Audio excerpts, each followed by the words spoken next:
support. Curtis Fleming is there on the edge of the area. Fleming for Craig Hignett. Hit it, Higgy. Higgy hits the track.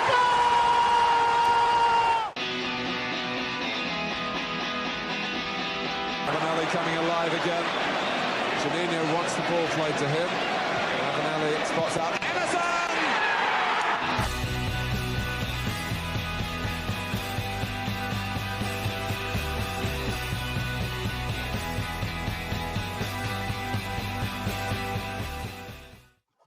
Hello and welcome to the Boro Breakdown podcast with Jonny, Dana and Matt. We are the Boro podcast that gives you all the Boro matchday chatter in a podcast. And well, a win for Boro, I can't believe I'm saying it again, has seen them climb to 7th in the championship table, joint on points with West Brom and Bristol City, and just 2 points off Coventry in 5th. Guys, as always, we do our one key takeouts, and of course, being an international break, so I'll give you a bit of extra time to dissect the game, give you key takeouts, and maybe some insight what you've been up to over the international break. And Dana, I'll come to you first.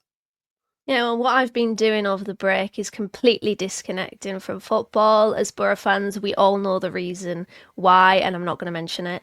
But my key takeout for this week is that this weekend, Saturday, could not have gone any better for Boro. Our own result, making sure that we beat Oxford, coming back from behind, which is always something that I love to see Boro do because it's taken a setback and it's overcoming it. So massive credit to the team for that. Coventry losing, West Brom losing, Bristol City losing, Blackburn losing. I mean, the podcast title says it all, really. If CARLSBERG did weekends, then Jesus, this is just the best that Boro could have thought of or hoped for. And you know what, the playoff picture is very interesting now because Boro they've never been out of it, even though I have written us off, but the door has always been slightly ajar for us. It's never been fully closed, and now it's just edged open a little bit further, which, it's a big opportunity for Boro now. Can you take it? The next game is so important against Blackburn. We need to make sure that we are really taking advantage of the inconsistency around Boro, because as much as we've been inconsistent this season, the teams around us have also been that. So it's a perfect weekend. And I just want to leave off with what Mike said on Blue Sky, one of our followers. He said, "This is well and truly Schrodinger's season. Sometimes it's dead and sometimes it's alive. Sometimes it's just an empty box full of apathy. Tonight, however, I do believe I am hearing the gentle purr of life. Let's hope it ends with a lion's roar." What a great tweet, Blue Sky. What's the word? Post. A post. It's not even a tweet on Twitter anymore, is it? No, it isn't. But hey, that's social media. And Matt, what's your one key takeout from the week, and what have you been getting up to over your international break? Yeah, like D, I switched off completely, and I enjoyed it, to be honest with you. It was probably the first international break where I've not craved the return of football so much.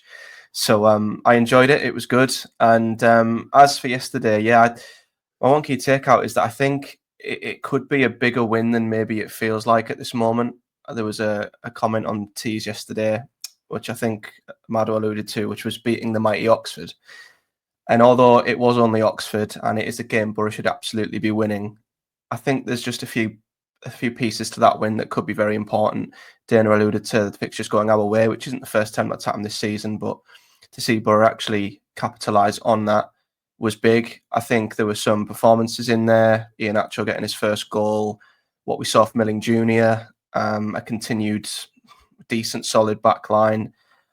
I think that, as well as Boro actually coming from behind, which I believe has only happened once before this season, ironically away to Oxford, I believe.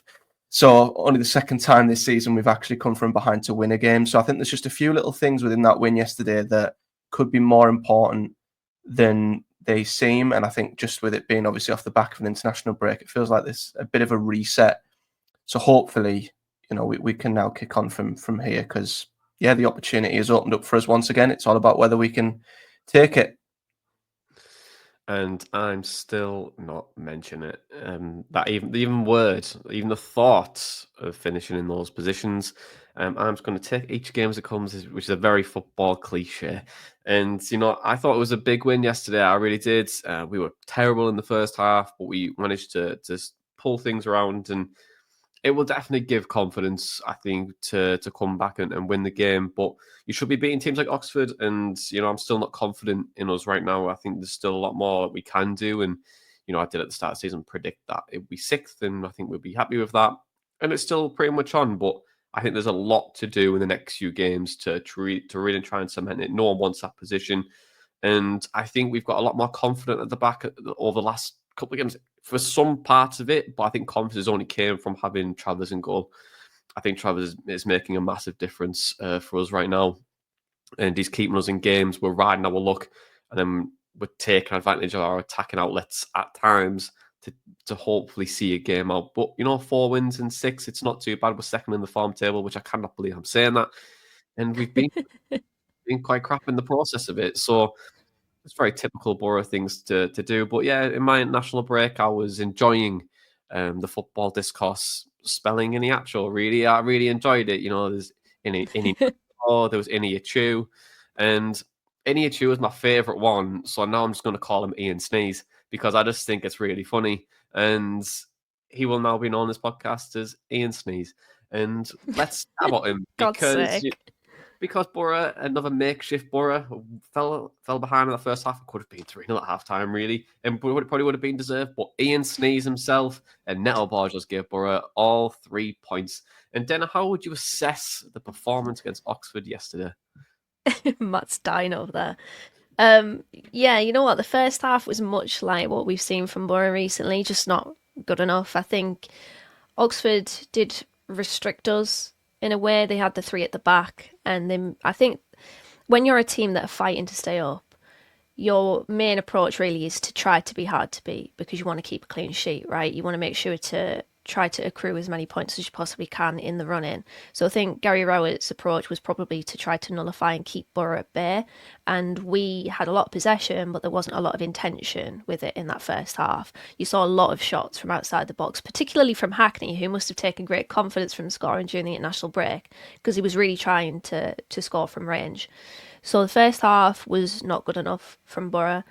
I was surprised actually that Oxford didn't score sooner than they did because they had chances. Placheta really should have scored. Big save from Travers. They had another chance from a corner. And I looked on their forum after the game and they were convinced they should have had a penalty at one point during the game. I don't quite recall that. I think it was maybe on Harris, but I'll have to look back at it. But the second half was much better. It was an improvement and it was also in isolation good. There was a lot more impetus. We just seemed to move the ball quicker. The crowd was lifted because they were responding to Boro's improvement in their second half display. And the timing of Iheanacho's goal was so important because that 3 at the back that Oxford had became a very solid 5. And I think they were trying, at least for the first, like the opening 10-15 minutes or so of the second half, to just try to nullify Boro, frustrate the crowd, just keep them out, shut them out, be solid. And as soon as we scored that goal, massive goal for Iheanacho, but massive goal for Boro as well, because that game could have easily petered out into a Blackburn, for example, where they just remain really solid and stifle Boro. You mentioned, Jonny, that we should be beating teams like Oxford, and yeah, potentially so, but we have also tripped over teams like that this season, so it's still great that we've got the result. And I mean, the winner, I wasn't surprised that we got the winner. I was actually more surprised the way that it came about. I had to double take because I was like, did that just happen? And was that Neto Borges that just back heel flicked that into the corner of the net? Because he looked different, Borges. I think he got a fade during the international break. He got a cheeky little haircut. So I was like, what's just actually happened there? I had to look back and see who was actually wheeling off to celebrate. But it was a brilliant moment and a really, really, really big 3 points from Boro. And we can take, as Matt said, a lot of positives out of that second half. Iheanacho's goal, Sam Milling Jr. getting 2 assists. Morgan Whittaker came on and immediately was very good off the bench. I thought Aidan Morris was really good during the game. Just adds that little bit of tenacity, trying to win the ball back and playing forward, always in the right areas. It was just a positive, uplifting performance, which has now raised my eyebrow of can we do it? if X team drops this point and if Y team drops this point and if we get this point, we're in that territory now, which is good. I would much rather that, as much as I've been really critical and was very negative on the last podcast, I'd rather us still have a chance than not have a chance at all. Yeah, and look for that second goal. It was very much player masquerada and just, start like that Brazilian samba music was all playing. Everyone would be delighted with all the flicks and back heels and, cry flicks as well. It was all wonderful, wonderful moments. But in that first half, Matt, how on earth were we not 3-0 down? Honestly, it was very reminiscent of the Luton game. I thought, not in terms of how we were attacking because we had more of the ball, we just weren't doing as much with it. Whereas against Luton, we couldn't keep the ball for love nor money. But we gave up massive chances in the first half to Luton. Rode our luck there, and it was the same again yesterday. I mean, I'd take everything Dana said there about the positives to come from Boro's performance, second half especially.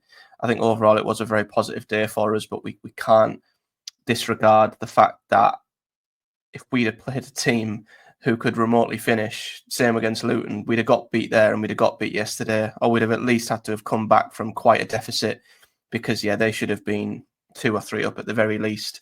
I know Placheta missed, he had a big chance that was really well saved by Mark Travers again. He's just proven his worth between the sticks. Matt Phillips also had a tap in. I think it was from a corner or a throw in. I can't quite remember because they were just bombarding our box with throw ins and corners continuously. They all molded into one, but he had a tap in at the back post that he completely mishit and skewed, which should have gone in. There was numerous opportunities. I think one of their players, again from a long throw in, they win the first contact. He has, I think Placheta nods it back in and he turns on the volley. Again, if he connects with that better, that could have been a goal. So it was a mix of Oxford's inability to finish and Mark Travers just being outstanding. It is something that we need to just, I think it's food for thought for Boro. We've come up against two sides who I don't think are the greatest creators and they are down towards the bottom of the league. So we can't be giving up as many big chances against Leeds, for example, coming up, or even the likes of Sheffield Wednesday or Norwich. Even the teams who are a little bit closer to us in the table, even mid-table, because I think they'll punish us more than what Oxford and Luton have or did. So, although, we were lucky, we rode our luck, and maybe it's about time Boro got a bit of luck, I don't know. In the last 2 games, we certainly have done. We've just got to ensure that we don't give up that many big chances every game because it'll even out eventually and we will be punished. Yeah, the direct nature of both of those sides have definitely caused a concern, I would say. Teams who are direct, and you don't really see it as much now because a lot of teams want to play in a certain way. But with teams now opting towards more set pieces, getting balls in the box, it brings an unfamiliarity, I would say, to quite a few teams now. And, they've definitely created chances off the back of it. Boro not playing with natural centre backs definitely doesn't help the cause for that. And I think it was the right approach from both teams to do that. But we've somehow managed to escape, even though we should have probably been getting beat off Luton and, we should have been dead and buried in the first half against Oxford. We've somehow escaped and, got something at the end of it. But Dana, just in that first half, you were alluding to the back five with Oxford. But was there anything else that you noticed that Oxford were able to implement which completely nullified Boro in that first half? To be honest, because I've got such a Boro lens on the game, I thought it was more to do with how Boro were moving the ball and how we were just lacking intent with our possession. As I mentioned, it was just a bit too easy for Oxford to defend. If Gary Rowett had a blueprint of how to stop Boro, he would have wanted Boro to be in the areas that they were trying to score from outside the box, for example. I think we were trying too hard to force it. We weren't using the wings as much. And I think with that 3/5 at the back, it can obviously alternate. As I mentioned there, you can have the 3 in defence, you can have the 5. And I think with that, it remains pretty compact. And what I will say about Oxford, their fans are really down on them at the moment. And to be honest, with teams beneath them, Derby and Luton picking up, I can understand why they're worried. But I think there was a good blend in their team. They've got height at the back. Dad was pointing out how tall their players were before the game when they were lining up. And I was like, I can understand why they're the most potent team from set pieces this season.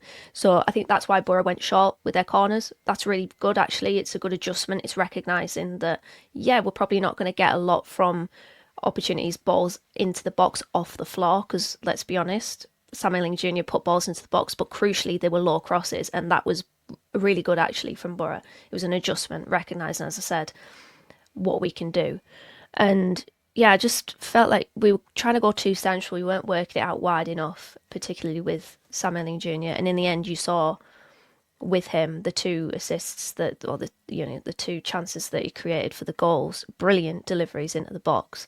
And yeah, I just want to mention again the timing of Iheanacho's goal, because if Gary Rowett did have a game plan in that second half to just try to keep Boro at bay for as long as they can and potentially hit us on the counter attack, because they did have some good quick players up front, Placheta and Dembele, who didn't have a good game but still is, pacey.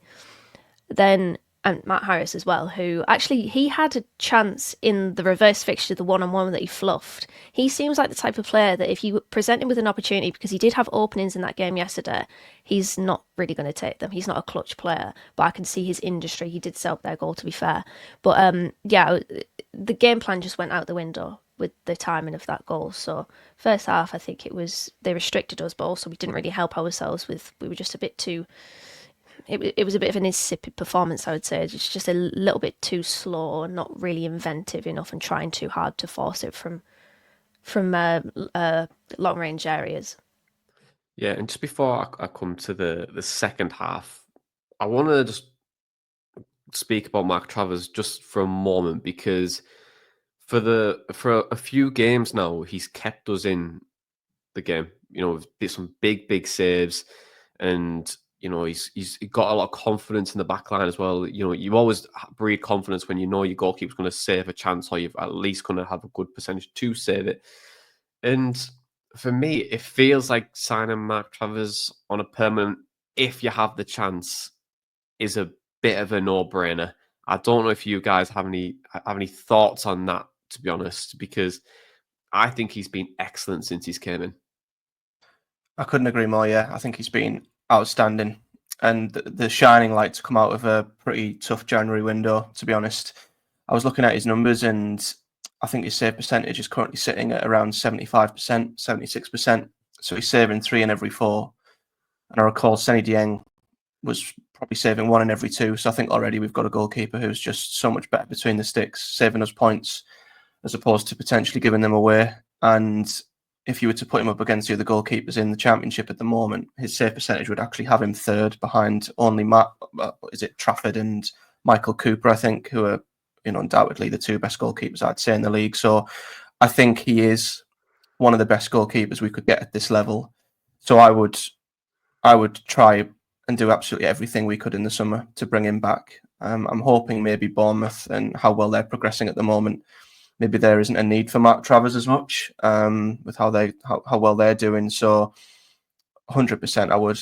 I know he probably isn't as good with distributing the ball as other goalkeepers, but I think, to be honest with you, I think his distribution's fine. I don't think it's a problem. It might not be as good, but when we did have goalkeepers who were more known for their distribution than shot stopping, fans were, criticising them goalkeepers for not being good enough shot stoppers and just being, fanny about with the ball at the back. So I think the fact we've got a goalkeeper who is good enough at that, but can do his actual job, which is being a goalkeeper and saving shots, and he can do it really, really well, I think that strikes the perfect balance for me. So no brainer, absolutely. I do absolutely everything in our power to get him, because albeit a smaller sample size than the other goalkeepers in this league, I think I've seen enough to judge that he probably is one of the best goalkeepers we could get at this level. Yeah, Dana, I completely. Yeah, I completely agree with that. It's okay. Yeah, I completely agree with that. You know what? I think much has been made about the distribution from the back. It just generally for the past few seasons, but we have seen with Lumley, with Bettinelli, with even Dieng this season, you have to have a goalkeeper that is going to do his job, which is stopping the ball from landing in the back of the net. And you know what? On his distribution, there was a Stoke fan that mentioned, "You've broke Mark Travers. What have you done with his distribution?" because obviously he was on loan to them last season, I think it was. So he has been a good goalkeeper in terms of distribution, so that's maybe something that can be reintroduced if he remains at Boro next season. But first and foremost, what is of the utmost importance for a goalkeeper is to save shots, and he's coming up big. He was very good against Luton. He made a big save yesterday from Plachetta's shot, and yeah, isn't it just great to have a goalkeeper that just keeps goals out? Like it's good. I don't think there's much he could have done with the goal that Hellick scored. I'm actually surprised that that didn't take a nick off a Boro player. He did strike it into a big passage of Boro players, but yeah, very good for Mark Travers. Hopefully we can keep him here next season because yeah, it would be a good signing. Yeah, if he's available, it's the biggest signing you could make in the summer. I think there's no topping that. You know, obviously, naturally, you'll look towards maybe another centre forward, and there's positions that we need to look at. There could be a big turnover in players, but I think that if you're able to bring Mark Travers in, I think it's a fantastic signing for the football club, and we'll hopefully build that base again for maybe the next season, wherever we may be. Most likely the Championship. But anyway, we'll go back to the game because then after that first half, were you not surprised to see any changes at all? Like, because I was looking at Matt and I was thinking, if they can't be bothered in that first half, then why should we be bothered being Matt? You know, we were looking at each other thinking, let's go home. Hopefully he changes it and we try and get something out of the game. And I think the apathy is understandable at this point. But do you think that he was going to maybe tweak it? Or we have seen McCarrick that he doesn't always like that sub at halftime, does he? No, I wasn't surprised. I think Carrick, the one thing that above everything that I know of Carrick is that he's going to remain loyal to the players that are on the pitch. And that's been to a fault sometimes, not making substitutions quick enough. But I wasn't surprised that he didn't make a change at halftime. I will actually credit him because the changes that he did make were at the perfect time. And I think it was just, it was a game that was managed really well, actually, from the players and from Carrick too, you know, bringing on Rav Vandenberg and just, I think partly to give him minutes, obviously, from his injury, but also maybe shoring things up at the back in case of potential onslaught or something of that degree from Oxford, because they're fighting for their lives, aren't they? So, yeah, I wasn't surprised actually that he didn't make a change at halftime. It's very what Carrick does to just be loyal to the players that are on the pitch and give them the most time to make an impact. Yeah, and on the second half as well, although we didn't make a change in personnel, we did tweak things just slightly. I think there was a couple of notes probably given to the players at halftime. There was Sam Allen Jr. bombing on a lot more. There was, you know, trying to switch the play a little bit quicker and try to get those interchanges as well. But one big thing was the utilization of width, really. I think that first half were playing into Oxford's hands, being a very central team, even though it was a back five, it was a very narrow back five. Try and nullify the interchangeable play in the middle of the pitch.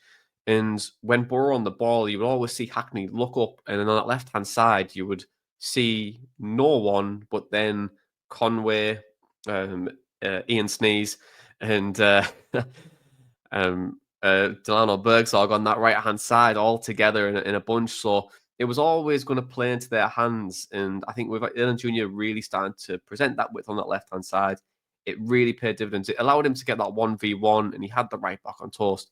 And his delivery in the box was absolutely sensational yesterday. And it was a lot like his time at Juventus as well, where you would see that time and time again when he's in that wing-back winger role, which really does suit him to a T. I don't think he's a left-back, but I think he's getting better the more he's starting to play now and adapt. And with those tweaks in mind, I think it's brought the best out of Ilan Jr. yesterday.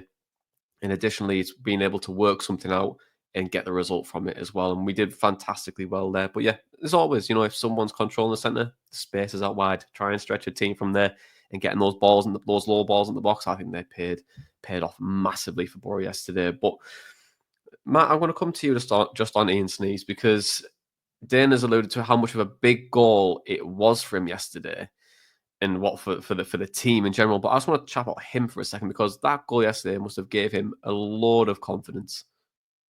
Yeah. Yeah, Ian Sneeze, Christ. Absolutely kills me. Yeah, I don't want to get too overly excited by his overall performance yesterday, because I still thought in the first half he wasn't particularly great. It just felt like more of a continuation of what we've just seen from Ian Snakes. Ian Acho, I'm going to call him that before I just lose my head. However, I think we've seen with many strikers in the past, and just players in general, their confidence can flip within a moment, and it can spark something. And regardless of whether we think he's been a good signing, a bad signing, or whether it was a panic buy or whatever, we're going to need him in the final 7 games, as we are going to need every single player. And regardless of the situation we find ourselves in, we can only hope that that just might give him that little bit of added confidence. I felt like there was a little bit more of a spring in his step after he scored that goal yesterday. And it was good to see. Like, regardless of what we think of his signing, I was delighted for him yesterday to see him score. I think you could kind of tell with the celebrations, it meant a lot to him, and I think it was really good to see the team sort of all celebrate with him. It shows the togetherness amongst the group and how happy they were for him. So we can only hope that, up until this point, it's not been great, but if that sparks a run of good form between now and the end of the season that might give us an extra couple of goals that might make the difference in games like it did yesterday, then maybe he can prove to be a good signing in the end. So fingers crossed this can be the start of something for Ian Sneeze. I'm trying to think of a sneeze-related pun off the top of my head. I can't, so I'm not going to do that. I'll leave that to you, Jonny. I'm sure Tom would have come up with a cracker if he was here, but fingers crossed that's the start of some good form for Ian Acho. Bless you, Matt. Yeah. Oh, no, that's You know what? Fair enough, Dana. I didn't expect it to come from you, but that's a cracker. Tom I would be proud. didn't expect it to come from me either. I'll Get allow in. it. I'll allow it.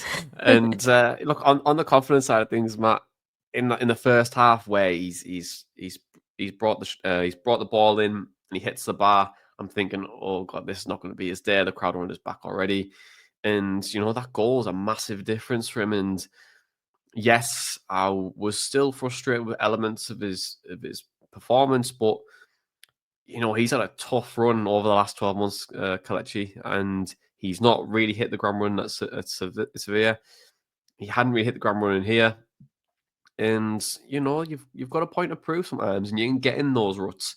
So I think there's probably been a lot of work with him over the international break to try and get, one, a bit of that confidence back, and two, a bit more sharpness in his play as well. Because I didn't think he was sharp when he came into the football club. But massive goal from yesterday. And yeah, I think you were spot on there, Matt. His performance, as soon as he scored, it was like his eyes lit up and he was a much better player. His touches were better. He was being more accurate with his passing. And I hope it really works out for him. I really do. I think there's so much frustrations when a player doesn't hit the ground running. But we've seen with a lot of players that have came to the club under Mike Carrick that it takes them a few weeks to get going. But once they do get going, they really do flourish in the system. And I hope for his sake and for ours that he does really turn a corner now, and we can hopefully see the best of Kelechi. So we'll see over the next few weeks. But I want to chat about another player who got the winner, and I don't want to talk about the winner as such in general, because yes, fantastic goal, brilliant play from Ilian Jr. and Aidan Morris, but Neto Borges for me has been fantastic over the last few weeks, moving into that central position. It can be a back three at times, it can be a back two, but not to play in that natural position of his. He's been fantastic. But I just wanted to give you a moment just to say how you're feeling about Neto Borges at the moment, because there's a lot of positive vibes around him at the minute. Yeah, there is. He's just a very likable character, isn't he, first and foremost? So I think people like Neto Borges you can root for as a football fan. And then to add to that with his performances at left centre-back, which have been really, really good. And I am not surprised that he's played that position before, because at left back, when we were doing a lowdown on him, Jonny, we saw his runs from left back, and it was kind of like inside runs as well. So it's maybe something that Boro can use going forward, bringing the centre back into midfield and maybe trying to create some overloads on the pitch. I've really enjoyed his performances in that position.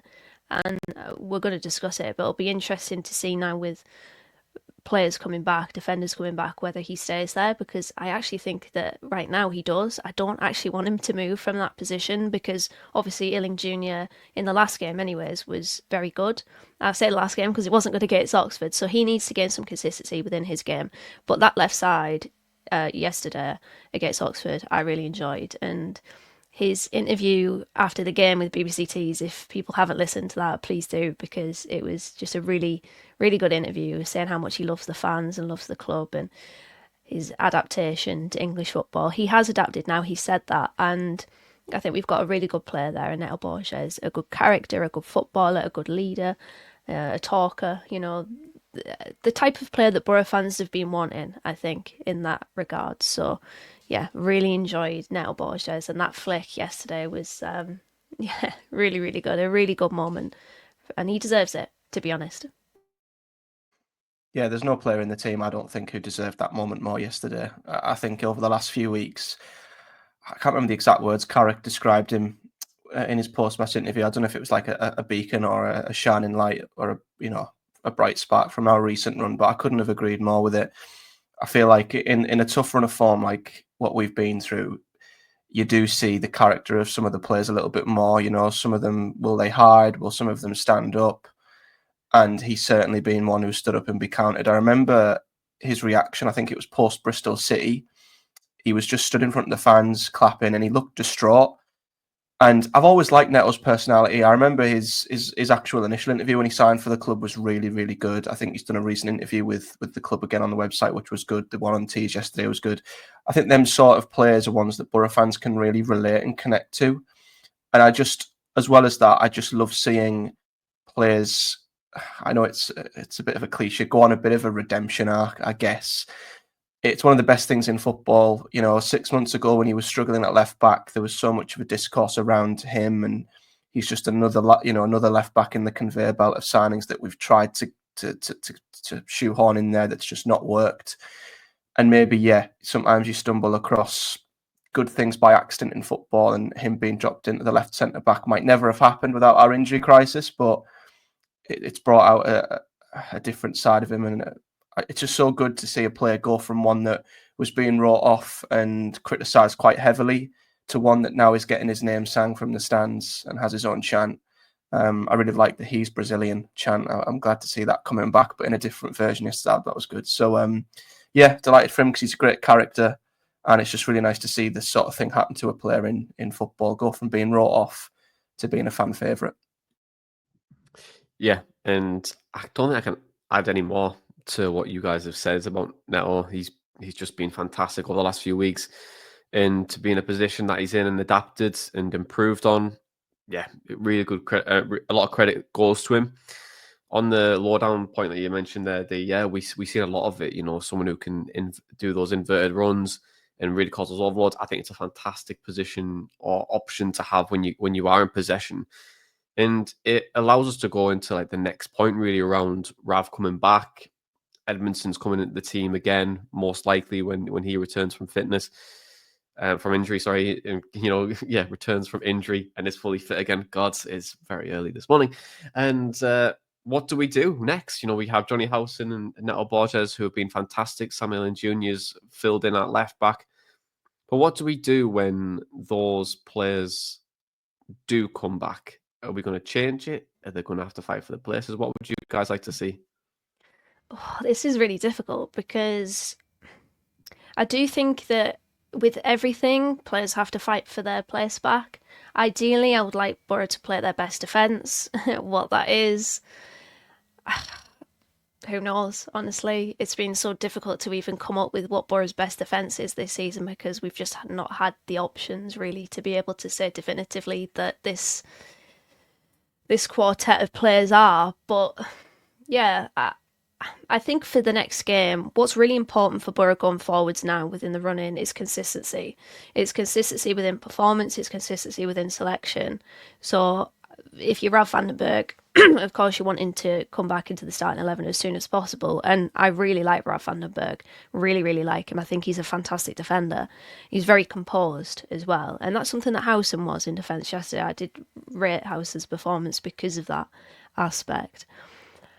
But I think for the next game, I would keep it the same and just try to allow some consistency within selection and hopefully consistency within performance level as well. But it is really interesting, and Michael Carrick has options, Dawn, and good options at that. So it's one of those of the football cliche. It's a headache, but it's a good headache for Michael Carrick. And it will be interesting to see what he does, because we don't know exactly how fit Ralf van den Berg is. So Carrick does like to be patient with his returnees from injury. I think he will continue to be patient with Ralf van den Berg. We might just stick with the same back four that we had yesterday for certainly the next game against Blackburn. Matt, I don't know if you had any thoughts on that. Yeah, it's a difficult one. There's a bit of a trade-off there because I'd stick as well. I do feel like, yeah, we have conceded big chances in the last two games, but we were up against quite physical direct sides, and we did have a centre-back pairing, as you say, who didn't have much height to them. So I guess that's kind of to be expected. But I really like Neto Borges in that left centre-back role. I think with him being left-footed, as we sort of thought with Matt Clark, I think he offers us a good balance there. What I really like about him and Howson is that they can carry the ball out from the back. I think that can benefit us massively as well. And I think Ilan Jr. has shown that he can give us the sort of output down the left that we've probably been crying out for since Giles left. I don't want to get too excited after only one game, but we've seen since he come to Boro, his set pieces are really good. His delivery is really good. So I've got confidence that if he remains at left back, he will provide more often than not, which is ironic given the fact that the answer to Ryan Giles might have actually arrived with Giles being on our bench at the same time. Anyway, so yeah, I'd stick with definitely. I think Dana mentioned it earlier as well. That left-hand side, I'd stick with that. I guess maybe we could bring Rav in for Howson to give us a bit of height when needed. That's what I was thinking. Yeah. Howson's fitness as well is something. I mean, it's nothing against Jonny Howson. I think he's been absolutely brilliant since he's come back in and does not deserve to lose his space at all. But if we want to add a bit of height, I'd sacrifice Howson for Rav. And then obviously Howson's fitness and ability to play Saturday, Tuesday. As great as he is, as much as he's like Benjamin Button, that's something we've got to take into consideration as well. Yeah, I was going to completely echo that, Matt, about Howson out, Rav van den Berg in. Might be harsh because Howson has been good since he returned from injury, and I thought he was good yesterday as well. But yeah, I think to have Rav and Borges might actually be a really good blend there, because I think, well, Rav van den Berg is a better defender than Jonny Howson, even though Jonny Howson has had really good moments being at the back, being out of position. But I would, yeah, if there was a change for the Blackburn game, Rav in, Howson out, and then we'll just see how that can play. Because I do think it would work with Rav and Borges, because Rav can bring the ball out from the back. He just doesn't do it that often, or he doesn't do it as often as I feel like he could. So yeah, it's definitely an interesting one, and I'm glad that we're having this discussion actually, because it means that in the last game anyways, the defence showed good bits, or more good bits than bad bits. Yeah, and look, you've got options and Don, and you know he's not showing the team yet. It's only Wednesday, but it's there's so much that you can do. I think you could either look at a back five. You could go Travers and Net. You could put Dijksteel as your wing back, and you could go Howson, Rav, Borges, and you've got Ilan Jr. on that left hand side.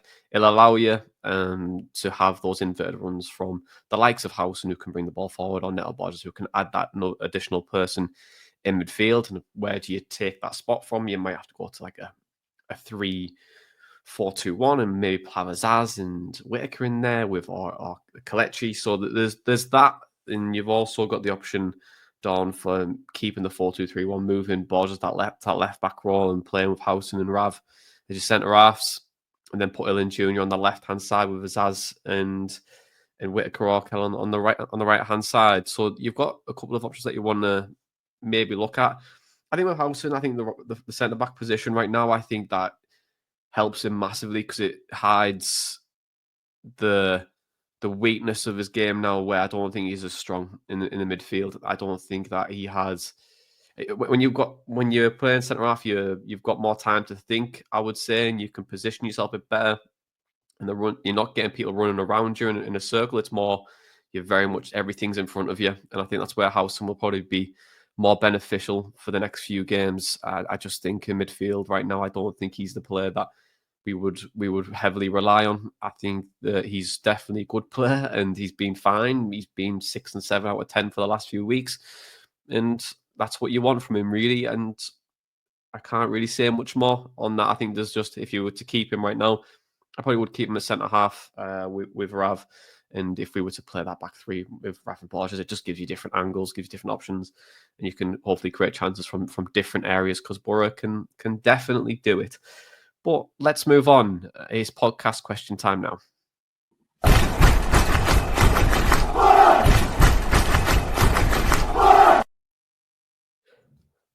Yes, podcast questions every week. You watching at home get us the chance to ask us a question. It's via email, theborobreakdown@hotmail.com, tweet us at Boro_breakdown, follow us on Instagram and give us a message there, or any other social media platform or email, or even try and get an owl to deliver a message to us. It'll find us one way or another.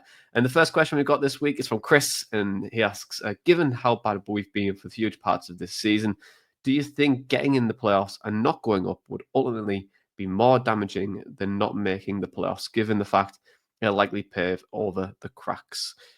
Dynamo, would you like to take this one? Yeah, I don't know if it would paper over the cracks. Maybe for some fans, because there are fans that it kind of etches into the territory of results and performance, isn't it? Because some people will say, well, we haven't necessarily been consistent this season, but we've landed in the playoffs. So that's achievement unlocked if you're on Xbox. But you've got that done there. And there will also be people that are much the opposite, that are like, yeah, we've got into the playoffs, but we weren't necessarily great this season, and it's not been entirely enjoyable. So for the people that have their glass half full, if you want, then they will obviously they'll take that in, and they'll say what I've just said there, that, well, we've achieved what we set out to do. So yeah, with some fans it might paper over the cracks, but I don't think it would be more damaging, because at the end of the day, in both scenarios, you've not actually got promoted. So yeah, I don't really know, to be honest. Yeah, look, I think that getting playoffs is mission accomplished. You're in a position, regardless of how you've got there, and a lot will be said about Michael Carrick's reign this year. And you thought at moments where you're thinking, "Oh, this pretty much could be it." I can't see him turn it around. You've seen that with results now. I think he has been let down maybe a little bit in the January, and injuries on top of that haven't probably helped his cause. And for the most part, I don't think we've had a what's the word? A settled back four all season, and having poor goalkeepers doesn't help you in that moment as well. So, things are against Carrick, and I would always like him to stay and wouldn't succeed. But I think there's still more work to be done. It's a big summer for us, though, a humongous summer. If you were to lose Carrick, if you lose Kieran Scott, the turnover in players, you're looking at a season next year which could be very, very difficult for us. If you keep Carrick in charge, Scott stays around, a few players we bring in, it looks more brighter, and you can hopefully start to build on that for next season. So I don't think it's paper over the cracks. It's just the inconsistencies of the Boro team that we've been used to over the last 3 or 4 seasons, or probably more than that over the last 10 seasons. Very inconsistent side, which is the reason why we're in the second division of English football. And we'll move on to the next question. And I'll come to you, Matt. And it's from Dave, and he says, which player's form will be the biggest factor in the running? Yeah, that's quite difficult. I always think of Finn Azaz, just because I feel like when he plays well, we play well, and when he doesn't, we don't. I mean, that 6-game run we went on where we lost all them games in a row, his form at the start of the year wasn't great, and I think that was absolutely a knock on to why our results were the way we were. So my first instinct was Finn Azaz, but then I think at the same time we talk about Mark Travers and how important he's been. You know, we probably would have lost the last 2 games if it wasn't for him, as well as many more that could have been a lot uglier. And I also think Tommy Conway as a player will rely on quite a lot as well up front, because we don't have another recognised striker. I think we'll do a good enough job as him. So there's a few who could be contenders, but my first instinctive thought was Finn Azaz. Okay, then. Next question. It's from Neil, and he says, when we have centre-backs available, I'll move Neto to left-back and give Illan Jr. a try on left wing. I would also try and sign Illan Jr. on loan again to next season, which may not be an option. Discuss. So I think we just take the Illan Jr. part on loan next season. If you had the option, would you guys bring him back? Who would like to take this one? Who's got an opinion? Dinner, let's come at you. I think the jury's still out. He still needs to offer what we saw yesterday on a consistent basis. Only then will I say, yes, I'd want to see Illing Jr. next season. But I do like what he could offer. I'm just kind of judging it in the present rather than looking at his potential. I think we've been stung a few times, or certainly I've been stung as a fan, thinking, oh, this player's could be great, and then we never really see it materialise week on week. But I would like to see him, what Neil said there, left wing. That is his position for me. That is where Illing Jr. can really show what Illing Jr. is good at. I really didn't enjoy Carrick playing him right wing. I think he can play that role when he cuts inside and uses his left foot, just changes the angle a little bit. But I do want to see him really high up the pitch on that left-hand side. And if Borges does play left back, I think that would be good because they can maybe work in tandem, certainly a lot better than if Illing Jr. was left wing and Ryan Giles was left back, because I think they would want to try to be in the same spaces. So I think that could work. Illing Jr. left wing and then Borges left back. But then the pieces of the puzzle at the moment are very, not all over the place, but we've got 6 players out of the 11 that are in positions that aren't necessarily their favoured ones. You've got 3 of the back 4. You've got Finn Azaz, Bergzorg, maybe even Iheanacho there. So there's differences within the team at the moment. So if you do play Illing Jr., you've got to play Finn Azaz in the middle, and then Iheanacho, I guess, takes his position on the bench. Yeah, I would agree with that. And look, you can always flip the number 10 or that left-hand side player who comes in the inside up to the other side. You know, you got Morgan Whittaker there, who is very comfortable in the middle of the pitch, and you could have your out-and-out winger being Illan Jr. You know, a direct player, likes to get the ball in the box, unpredictable at times, still a lot to learn and get better on and build that confidence up. But yeah, you've got a player there who I think would be a great addition to us maybe next year if he continues the form after yesterday's performance. But the next question is from Guy, and he asks, Iheanacho or Ian Sneeze, do you think it's better if he didn't start? Look, he had a good second half yesterday, but is it better if he didn't start? Matt, I'll come to you. Yes, maybe. It's hard to say. I mean, again, we've got so many options, Dawn, that we can play across that front 3. As I say, I thought Whittaker come on and did really well yesterday. Is him being an impact player the best role for him right now? I don't know. You then talk of, Marcus Forss, who can potentially play on the right, which might move Bergzorg back on the left. So you've then got Azaz in the middle. So there's no place there for Iheanacho. There's so many combinations that we could play. So I don't know if it's game dependent or what. It depends. We'll see how his form goes. If yesterday was a flash in the pan and we don't see, if Iheanacho reverts back to what he has been, since his arrival, then I don't think there's much justification for him starting over some of the other players we've got in the team. However, if he proves that yesterday was the start of better form from him, maybe he deserves a chance to show us what he can offer. I think time will only really tell. I think you've got to allow him the chance to continue yesterday. And I know I say a chance there. He has had a lot of chances to get that first goal, but now he's got it. I think if Iheanacho was going to be taken out of the starting 11, the time to do that would have been ages ago now. I don't think it's the right time to do it now because he scored. Right now, what we're looking for from Boro players is output. You're looking for production. You're looking for your goals, your big moments, taking them. And I think from now, let's see if he can take that opportunity. Let's see if he can add more goals to his game now that he's got that burden off his back. I don't think now's the time to take him out the firing line. And also, because of our January window, I don't think we've got a lot of great options there as alternatives. Because, yeah, you can maybe take him out, put us as number 10, Conway up front, Bergzorg on the left, and Whitaker on the right. It sounds great on paper, but Bergzorg was taken out recently, and I think it was because, as good as he was individually, he didn't necessarily complement the whole team. I don't think. I can maybe see why Carrick took him out in that way. Maybe it just wasn't working with the whole collective. So I don't know. I mean, personally for me, I haven't rated Iheanacho, but he scored now. Let's see if he can continue that. Let's see if he can add to his goal tally and, give us that output, give us that production, because right now in the run-in, that's what we're looking for. We're looking for players to score in their big moments, take their big chances, and hopefully get us over the line in games to maybe get us over the line in the playoff picture. Good old Ian Sneezer. Good old Ian Sneeze. Anyway, let's move on. Let's go to the praise and place.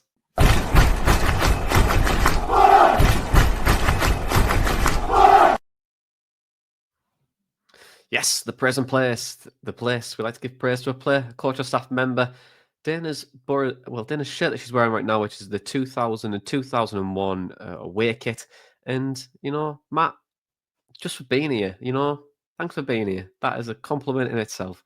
So, praise and place time. Matt, I'll come to you first. Who's in your praise and place this week? There's a couple of contenders. I would probably give it to Illing Jr. I thought second half he changed the game. I mean, that first ball from Iheanacho's goal, he was pretty much on the very edge of the pitch, and the pace of it, the direction of it. To use another football cliche, it was right down the corridor of uncertainty, between the goalkeeper and defence. It was. Right. I know you like that one, didn't you? Yeah. Right in that corridor, yeah. So I think, without his contribution in that second half, we wouldn't have turned the game around as well as we did. So he would take it for me. But I think, Neto Borges deserves credit for that incredible finish, but he could have been in the present place. You could have named the present place after him the last couple of weeks. And you know what? I'll drop Iheanacho in there for getting his goal, not because his overall performance was great, but it was just, it was nice to see that. I guess him get that monkey off his back. Yeah, and for me, I echo Illing Jr. I think he was excellent yesterday, and we've said a lot about Illing Jr. on this podcast today, so I don't think I need to elaborate anymore. But additionally, Tommy Conway's shithousery. Now, I've noticed this in the last few games, and a few podcasts ago, I said we've not seen Shithouse Island at all this season, but he's slowly, but surely adding more shithousery to the game. And I've seen him push the goalkeeper into the net. I've seen him shush some fans. I'm liking what I'm seeing. Basically, that's all I'm saying. He has to do more with it. And you know what? We probably will dedicate a moment to Tommy Conway's shithousery this season because I think he deserves it, but not right now. But Tommy, I know you're probably not watching, so it's probably pointless me even saying this and addressing it to you anyway. But keep it up. I'm enjoying it. So enjoy the shithousery. But that'll be probably Mark praise and place. Oh, actually, you know what? Mark Travers said at the start of the show, fantastic. And again, fantastic. Dynamo, who is in your praise and place? Yeah, on Conway, by the way, I mean this in the best way possible. He is such a little rat, isn't he? You just know that, Michael Hellick, at one point during the game, kept pushing him away. It was when Will Vaulks went down and Conway was trying to give it something. He was trying to interfere with it all. And Hellick just kept pushing him out the way. And Tommy Conway kept bouncing straight back, trying to get in amongst it all. He's really funny. Please, can people watch all of his hand movements during the game? He comes from the Pep Guardiola and Carlos Corberán school of just gesticulating. He has his own metric, expected arm movements, because during the game, honestly, please watch Tommy Conway. He's so expressive and I love it. But my praise and place pick this week is Aidan Morris. I don't think I've heard a lot of praise for him, so I just want to shovel it in there. I really like Aidan Morris. I love what he offers us. He's got that physicality, but he's also a really forward-thinking midfielder. He's always in the right places to intercept, tackle. He's a tough midfielder. He's a Duracell battery in that midfield for us, and I think his performance yesterday was really strong. So I want to praise him. And of course, there was a watch party in his home city of Columbus yesterday. I think 200 fans turned out for that. It's really good actually to see the connection between Columbus crew and Boro because of Aidan Morris. It's good to see stuff like that actually, and I know quite a few people would have attended that screening purely because they just love Aidan Morris in Ohio. So yeah, really good from a lot of players. Travers, you mentioned, Illing Jr., you mentioned, Ian Atchell getting his first Boro goal. That's a moment worthy of praise. Whitaker coming off the bench and immediately performing well. Borges, but I want to focus on Aidan Morris there, so he gets my praise of players pick this week. Yeah, I always think you've got a good player at Middlesbrough when he's not getting mentioned. I think as soon as it's in someone's mouth, that's it. You're putting a pedestal and you're going to get pelters for it. But he's going under the radar, and I think that in itself is praise. And you know what? I'm going to say no more on the matter because the moment I start mentioning Aidan Morris, people will start talking about it, and he'll be shite next game. The knives will be up, and yeah, exactly. So if you think someone's good, don't mention it. Just don't mention it. Probably a pointless part of this podcast now because we just heighten emotions on certain players. Yeah, ignore everything that we have said for the last 2-3 minutes. I think everyone ignores us anyway, to be honest. But anyway, let's move on to your part now. Whereas one of my favourite parts of the show, and every week I ask the team a question of who is this player, what's happened, how many goals have we scored, and Dana's had enough already. But I'll do some elevator music just for the time being as Dana is getting her whiteboard. I was getting my whiteboard out. I'm slowly delaying the inevitable here. But anyway, I use my dyslexic brain here to read something out there, so I'll probably give Bayer some time as well. I started my career off at Middlesbrough with a loan in Rotherham in between. I went on to sign for Rotherham on a permanent deal. I played for Scunthorpe. I played for Blackburn in 2017 for 3 seasons, and now I ply my trade at Bradford City. It's at Bristol there. At Bradford City. Who am I? So I'll start it again. I started my career off at Middlesbrough with a loan to Rotherham in between, and then went on to sign for Rotherham on a permanent deal.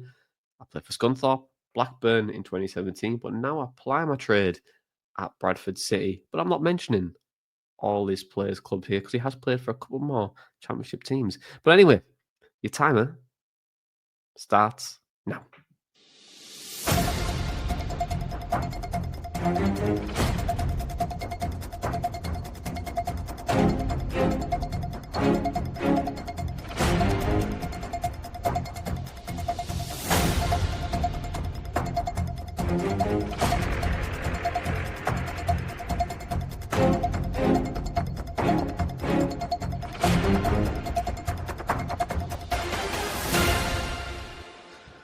Time is up.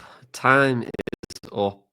Matt, you look perplexed in that in that 30 seconds. So I'm going to come to you first, Matt. Actually, I'm going to see who you've got, and not going to let you buy some time here. I'm going to go in hot. Yeah, I think I recall a player signing for Rotherham. I can picture him in a Rotherham shirt, and I can also picture him in a Blackburn shirt. For some reason, his first name isn't 100% in my head, but I know his second name. Is it Richie Smallwood? I didn't know whether to call him Richard or not, but Richie, I don't know, Smallwood. I'm just going to call him Smallwood because his first name's just not computing, but that's who I've went with. And then Dynamite, who are you going to go for? Yeah, I had my eureka moment because Bradford have a lot of former Boro players, don't they? And Richie Smallwood, I believe, is their captain. They've also got Alex Patterson. They've got Cal Kavanagh. They've got Brad Halliday. They might have one more. But Richie Smallwood is my answer. And Richie Smallwood is correct. Well done, team. Congratulations. And to everyone at home or listening, wherever you are, if you got Richie Smallwood, congratulations. And if you never, always next week. So let's move on now to Friday night because Boro go to Ewood Park where they play, Blackburn because they play at Ewood Park. And Valerian Ismail has not been doing well at all. He's still awaiting his first win. And there's a bit of turmoil as well. And the fans at Blackburn have asked the CEO, the C-suite, the board of directors, and surprisingly, head of football operations, Rudy Gestead, and to not attend any football matches for the remainder of the season. And that was met. Oh, yes. And then that was met with a response of, well, we're going to show up anyway. So, as Boro always turn up to turmoil clubs, will most likely get beat at this point because, it's a very Boro thing to do. But, guys, I want to come to your predictions. And, Danimal, what is your prediction for the game against Blackburn? Well, I'm going, so I'm hoping that we can actually win because I can't remember the last time. I might be becoming Matt, but I'll have to double check my away record. But yeah, I think didn't you go to the last one when Force scored?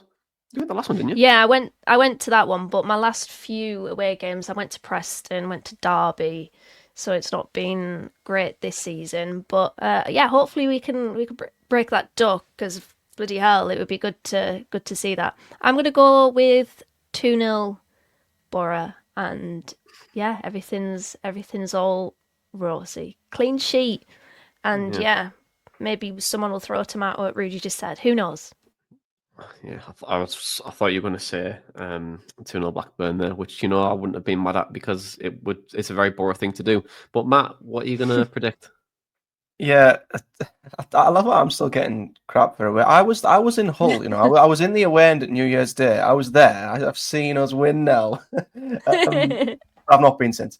Yeah, Liv's trying to twist my arm to get me to get us tickets to go to Blackburn on Friday. So, I don't know if I end up going, maybe the result will completely change and we'll get beat. But yeah, Boro going to a club in crisis, terrible form, lost 4 in a row, protesting. What could possibly go wrong? I'm going to say 2-1 Boro. I think we might ride our luck again a little bit, but I think we'll find a way to pick up a win because they are in a mess right now. Yeah, our record's not great there though. I've just looked. That win that you mentioned, Jonny, is our only win since 2012. 1, 2, 3, 4, 5, 6, 7, 8. We keep going. 9, 10 meetings since that 2012 game where Lukas Jurkovic scored and only 1 win against Blackburn at Ewood Park. Oh, wow. Okay, well, not fond memories at Ewood Park. And then I remember when we went and we nearly missed kickoff. Well, we did miss kickoff. Oh my God, yeah. And I nearly walked into the men's toilets. Yeah. I'm going to leave it there. I'm going to leave it there. Whole... I'm going to leave it there. Anyway, so to your point, Daniel, about the clean sheet, I would like Boro to keep a clean sheet as well because at the start of the season, I said Boro will finish in the top 6 for clean sheets. We're currently 9th with 11, and we only are 2 clean sheets behind 5th on this. So it could be very much on, and I would like it to start from here. And, that run in, a couple of clean sheets here and there, and I will look like some sort of genius.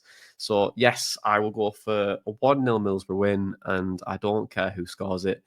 And just hopefully we win, and, yeah, we can chat about another win next weekend. But, guys, thank you very much for joining me, as always. To listeners and the viewers, thank you very much for watching us. Of course, if you like this episode, don't forget to subscribe. Don't forget to give us a 5-star rating on your podcast, providing a thumbs up and all that kind of fun stuff, because that helps us get found, chatted, and yeah, we might win another award. Who knows?